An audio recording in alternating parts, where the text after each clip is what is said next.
For most of my marriage, I believe we were happy. Dan and I had been together since college, a time when our whole lives lay ahead of us, bright and uncomplicated.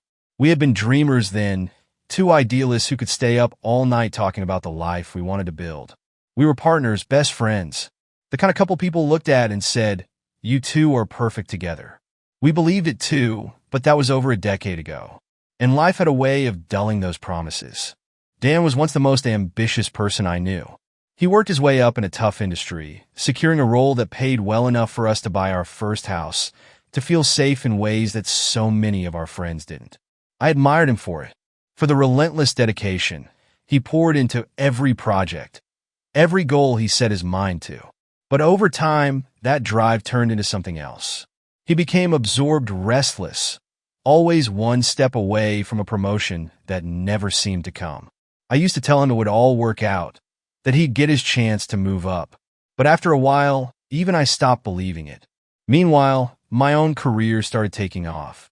I had gone from an assistant position to leading my own projects, gaining a reputation as someone who could manage a team and deliver under pressure. The success was a thrill at first, something I could share with Dan, who was the reason I'd even taken this path in the first place. But eventually, my wins seemed to irritate him, reminders of something he thought he'd left behind, instead of celebrating. We began having nights of stilted conversation, where I could see the exhaustion behind his eyes and hear the strain in his voice when he tried to pretend he was happy for me.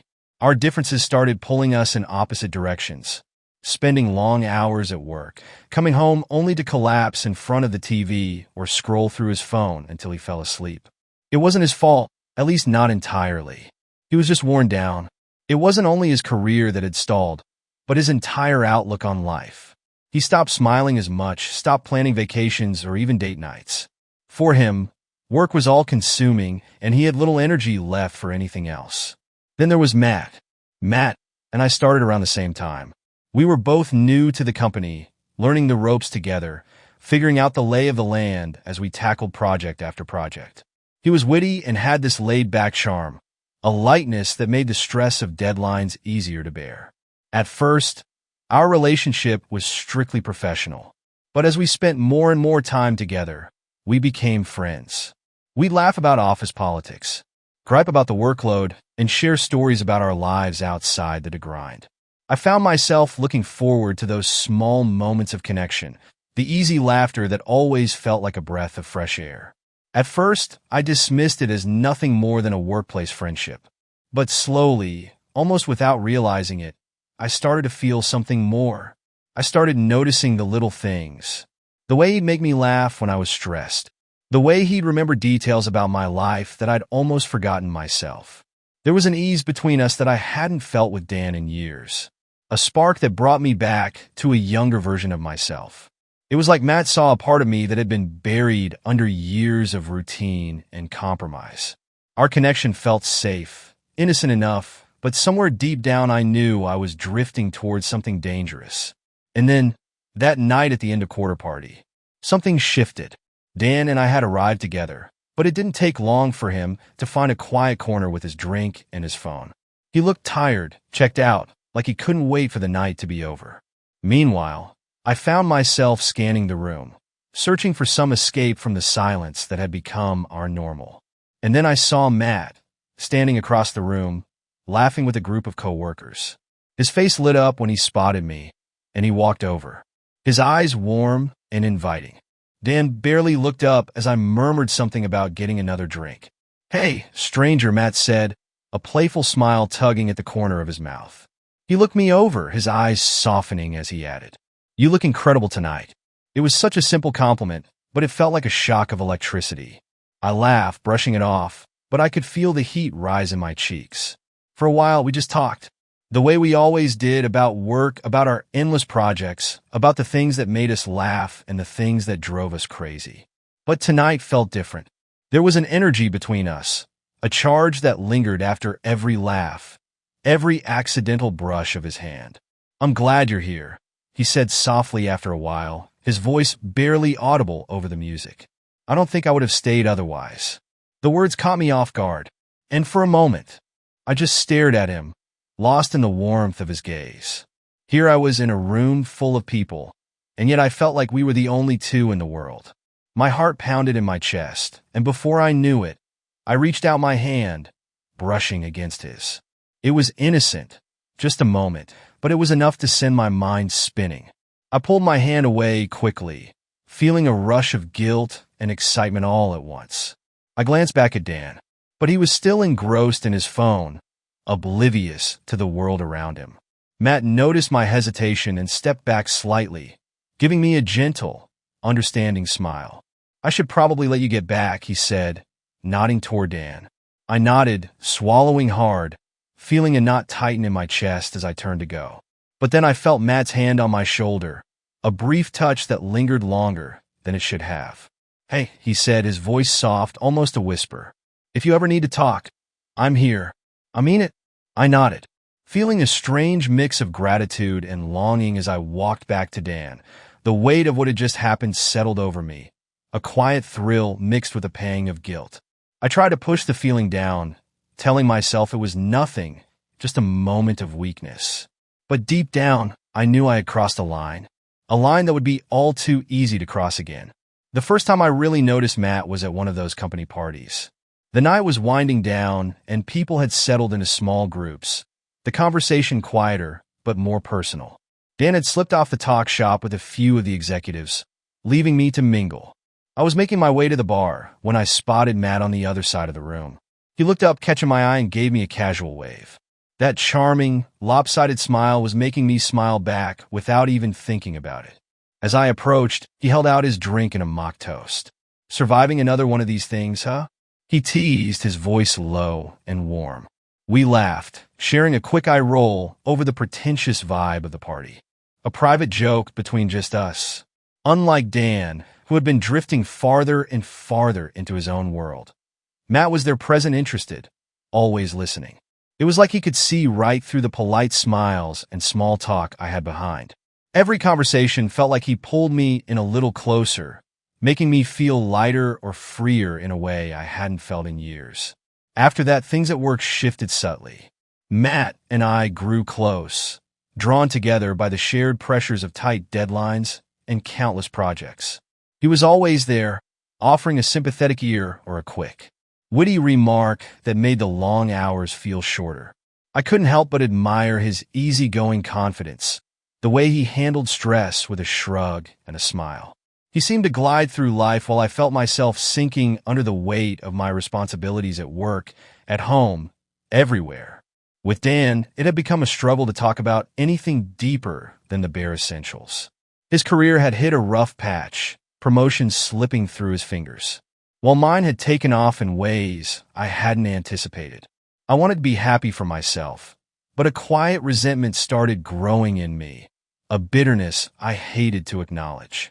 Every conversation with Dan felt like walking through a minefield. He was frustrated, tired, and I felt the unspoken tension every time I shared a new success or mentioned a project. I used to bridge the gap to meet him halfway, but lately, it seemed like an impossible distance to close. With each misconnection, I found myself drifting farther from him, wondering if he even noticed. But with Matt, everything was simple. He saw the parts of me that had felt invisible for so long, and I didn't have to shrink myself to make him feel comfortable. Our friendship grew naturally, blooming through the countless hours we spent together. A connection that made the work and deadlines seem less daunting. I started looking forward to our time together, a coffee run, a shared laugh, even a quick conversation in the hallway. It was like I had found a piece of myself again, one that I hadn't realized was missing. One night, we stayed late to finish a major project, working long past the time when everyone else had left. The office was quiet, the city lights casting a dim glow over our workspace. When we finally finished, a wave of relief washed over us, the tension of the past few weeks evaporating in a single shared smile. We clinked our coffee mugs together in celebration, laughing at the absurdity of working so late, of caring so much about something so small in the grand scheme of things.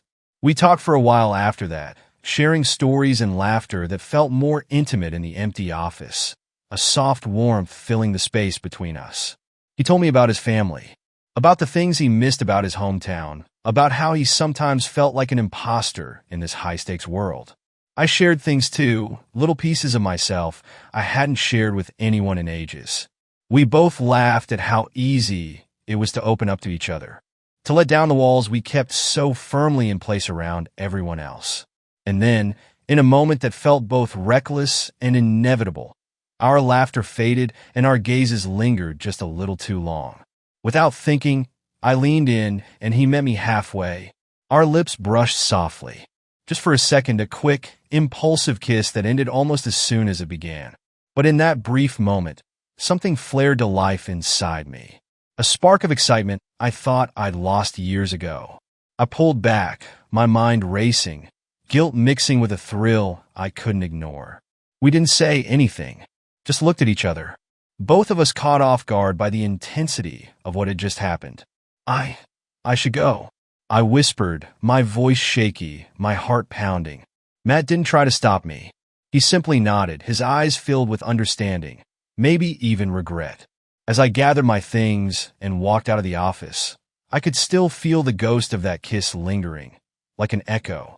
I tried to tell myself it was nothing, just a fleeting moment in the haze of exhaustion and relief. But I knew better.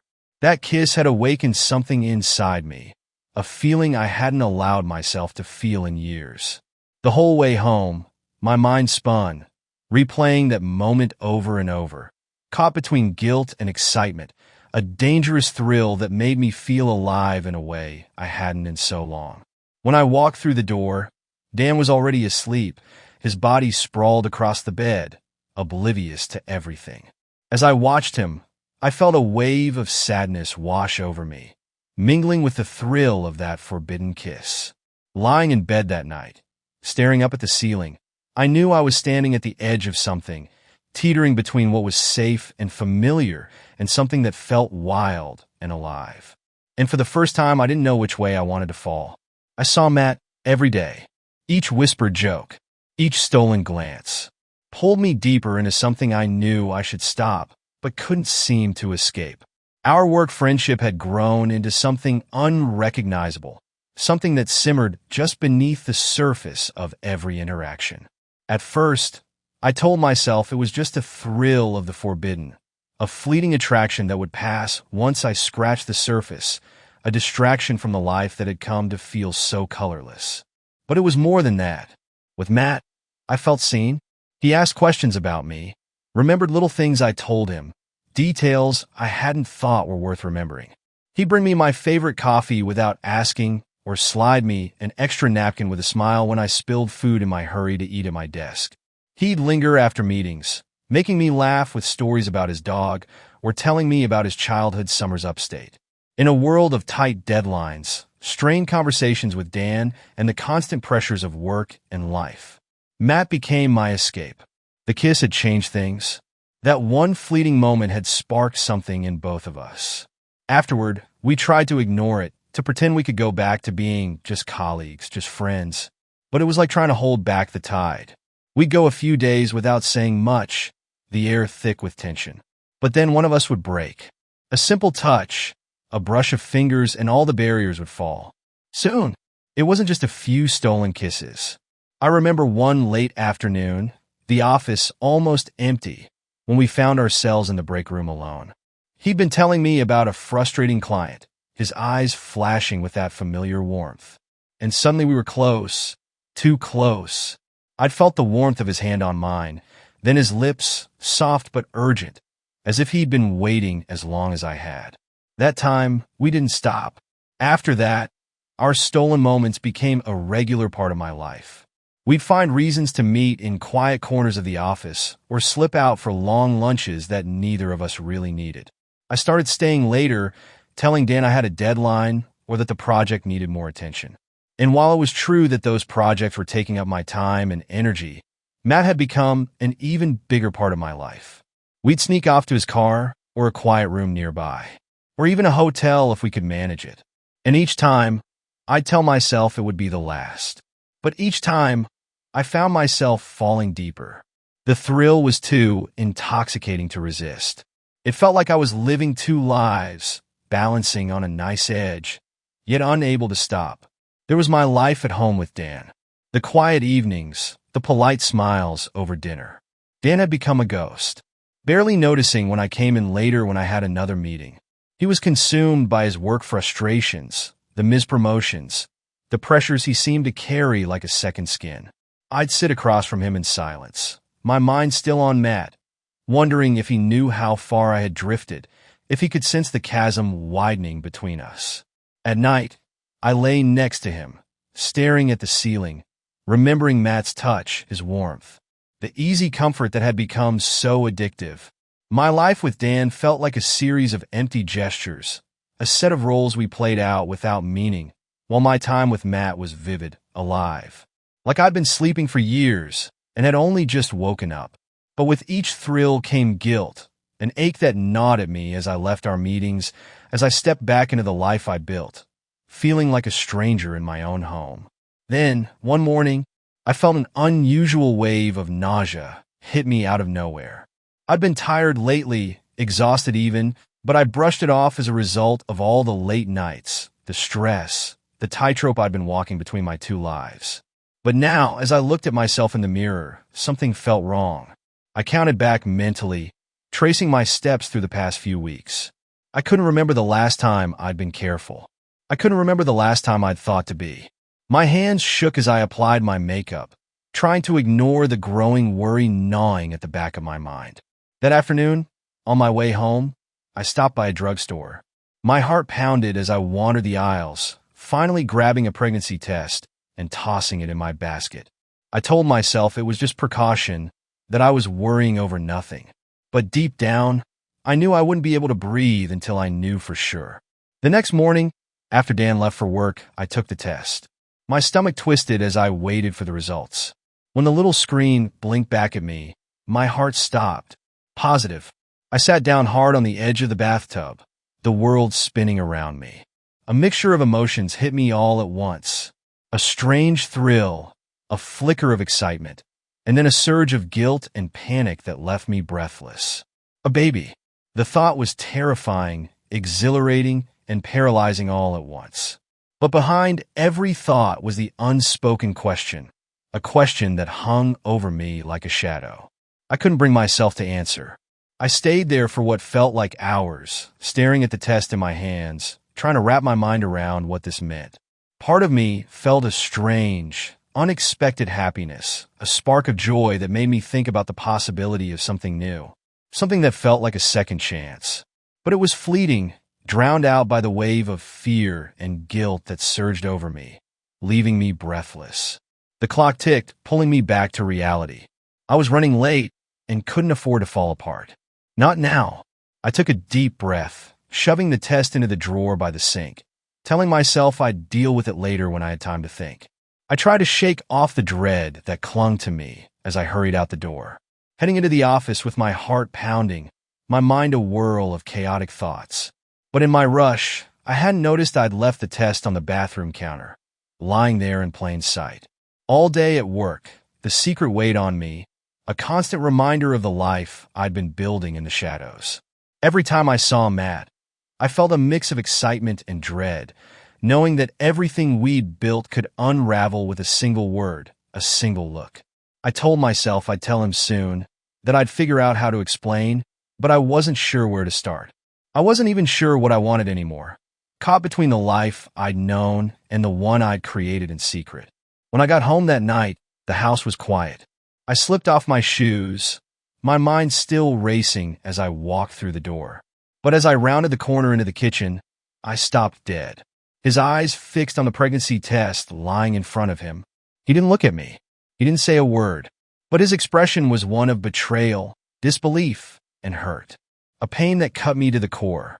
The silence stretched between us, thick and suffocating. I opened my mouth, but no words came. I didn't know what to say, didn't know how to explain the mess I'd made of our life. As I stood there watching him, I realized that everything I'd been hiding was laid bare. The truth hung in the air like an accusation. Dan's eyes finally met mine, and in that moment I knew there was no going back. Dan's expression that night said everything he wouldn't. It was a mixture of betrayal, pain, and something was understanding. The way he looked at me felt like a judgment, a question, and an answer all at once. There was a silence in the room that pressed down on us, as if every unspoken word between us had solidified and was filling the air, making it hard to breathe. He didn't ask for explanations. He didn't shout or demand answers. He just looked at me for a long time, his face etched with a hurt so deep it looked like it physically weighed him down. After what felt like hours, but must have only been seconds, he looked away and walked upstairs to the guest room. He shut the door quietly. No dramatic slam, no raised voice, but that soft click of the door felt more final than anything else. That night, I lay awake in our bed, knowing that the marriage I'd once believed to be unbreakable had ended without a single word. I could feel the finality in the quiet, the stark reality settling over me that I'd lost him. The months that followed were a blur of logistics and cold, mechanical decisions. We divided everything with quick, business-like efficiency. He kept the house, and I took only what I needed, leaving behind a life we'd built together. The photos from our early years, the little mementos that had once held meaning but now felt too heavy to carry. Our last conversation was in a lawyer's office. A brief exchange about final paperwork, signatures exchanged without even making eye contact. I thought about reaching out, about apologizing, about trying to explain the unexplainable, but the look on his face stopped me. There was nothing left to say. When I left that office, I knew I'd severed every connection to the life we'd shared. I moved in with Matt a week after the divorce was finalized. By then, I was visibly pregnant, and while there was excitement in setting up a new place together, the reality of our situation began to dawn on me in unexpected ways. At first, things felt like a whirlwind of new beginnings. We picked out furniture for the nursery, went to baby classes, flipped through baby name books, and joked about the absurdity of preparing to raise a life when we still felt so unprepared for our own. Matt had a way of making everything feel light, and in those early days, he seemed committed, even thrilled at the idea of becoming a father. I let myself believe that this was our chance to start fresh, to build something real and lasting. When the baby arrived, it was a beautiful, chaotic mess, sleepless nights, midnight feedings, diapers that piled up faster than either of us could change them. Parenthood was nothing like the serene scenes we'd imagined. Our one spontaneous nights together turned into an endless cycle of feedings and laundry, of carefully timing naps and pacing the floor with a fussy baby who seemed allergic to sleep. There were moments, fleeting but precious, when I look at Matt holding our daughter and feel that same spark, that same connection that had once drawn us together. But those moments were quickly overshadowed by the daily grind, by the exhaustion that wrapped itself around us like a weight we couldn't shake. The cracks started small, little disagreements over who was doing more, who was more tired, whose job was more demanding. He'd come home from work looking worn out, his once charming smile replaced by a weary frown. I tried to be understanding. I knew the adjustment was hard on both of us, but soon his lateness became a pattern. He'd come home, making excuses about how the day had been especially tough or how his boss was piling on extra projects. I'd watch him, feeling that creeping disappointment built every time he came through the door looking distant, then slumping onto the couch without a word. Our arguments grew sharper, fueled by the exhaustion and frustration of two people who'd rushed into a life they hadn't prepared for. He had accused me of being too demanding, of not understanding his work stress, while I'd snapped back that he didn't understand the relentless nature of caring for a newborn, the way I felt like I was drowning in the everyday responsibilities. He seemed to drift in and out of it, his involvement only when it was convenient. Our voices would rise, filling the small apartment with harsh words, and I could see the love and admiration that had once been so natural between us eroding a little more with every argument. One night, I was pacing the apartment, trying to soothe our daughter to sleep after what had been hours of nonstop crying. Matt was sitting on the couch, scrolling through his phone, oblivious to the endless wails that were making me feel like I was unraveling. I turned to him, my voice strained and tired, asking if he could take over for a few minutes so I could rest. He looked up, his face blank, and sighed heavily before dragging himself off the couch with a reluctance that stung. Can't you just put her down? He muttered, barely looking at me. I've tried, I said, my voice tight. She needs someone to hold her. She's been crying for hours. He took our daughter from my arms with a huff, his grip a little too quick. And for the first time, I saw a flicker of something in his eyes that made my stomach drop. He was frustrated, but there was more than that. Resentment, a frustration at this life that was far from what he'd signed up for. That night, he barely spoke to me.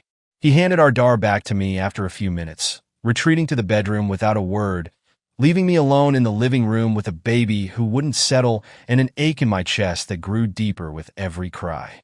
Matt's absence became more pronounced. He started staying later at work, and when he was home, he was distant, barely engaging with me or the baby. Our once vibrant relationship felt more like an obligation, a weight we were both carrying, but neither of us wanted to bear. I tried to talk to him, to bring back that ease and comfort we'd once had, but he'd shrug me off, muttering about how tired he was, how I didn't understand what he was going through. Then, one evening, after an especially exhausting day, I came home to an eerie silence. I walked through the door, calling Matt's name, expecting to hear the sounds of him cooking or watching TV, but there was nothing. I looked around and noticed little details that shouldn't have been there. An empty closet where his clothes should have hung. The bookshelf missing a few of his favorite books. The absence of his shoes by the door. My heart pounding. There on the bed was a single piece of paper, hastily written. His handwriting was sloppy, rushed. I sank down, reading the words slowly, each one hitting me harder than the last. In the note, he apologized in vague, detached phrases. He said he couldn't handle the pressure, that he wasn't ready for this life, that he tried, but he couldn't do it anymore. He wrote that he needed time to think, find himself, and that he was sorry for leaving this way, but he didn't know what else to do. He promised he'd try to stay in touch, but made no promises about coming back. I sat there staring at the note, feeling a hollow spread through me that was colder and deeper than anything I'd ever known. I was alone. The man I'd upended my life for, the man I thought would be my second chance, had left, walking out on me and our child with barely a backward glance. As I held our daughter close, I felt a mixture of rage, despair, and something else, a painful understanding of what I had put Dan through. The realization hit me like a punch, an undeniable truth I could no longer ignore. I had chased after a fantasy, torn apart my life and my marriage for a fleeting thrill, and now I was left with nothing but the broken pieces of a life I barely recognized. In the days that followed, I moved through life in a fog, trying to adjust to the brutal reality of single motherhood. Every task, every diaper change, every late night feeding felt like a reminder of my mistakes, a consequence of choices I could never take back. I was haunted by the silence of the apartment, the emptiness that seemed to echo through every room, reminding me of all the things I'd lost, all the lives I'd broken along the way. I thought of Dan constantly. The look on his face when he'd found the pregnancy test, the quiet betrayal, the way he turned and left without a single word. And now here I was living out the same betrayal, feeling the same hollow ache he must have felt every time he saw me. I wanted to reach out to apologize, but I knew it would mean nothing now. There was no going back. One night, as I lay in bed with my daughter sleeping beside me, I made a silent promise to her. I would be here. I would stay. No matter how hard it got, no matter how much I had to carry alone, I would build a life for us. Not one based on fleeting thrills or false promises, but one that was stable, real, and grounded in something deeper. It wasn't much, but it was a start. And for the first time, I felt a glimmer of hope, a fragile, uncertain hope, but hope nonetheless. This was my life now. No second chances, no do-overs. It was up to me to make something of it, to find a way forward, not just for myself, but for the innocent life that depended on me. And though the road ahead looked lonely and unrelenting, I knew that somehow I would carry on. This time, I would be the one who stayed.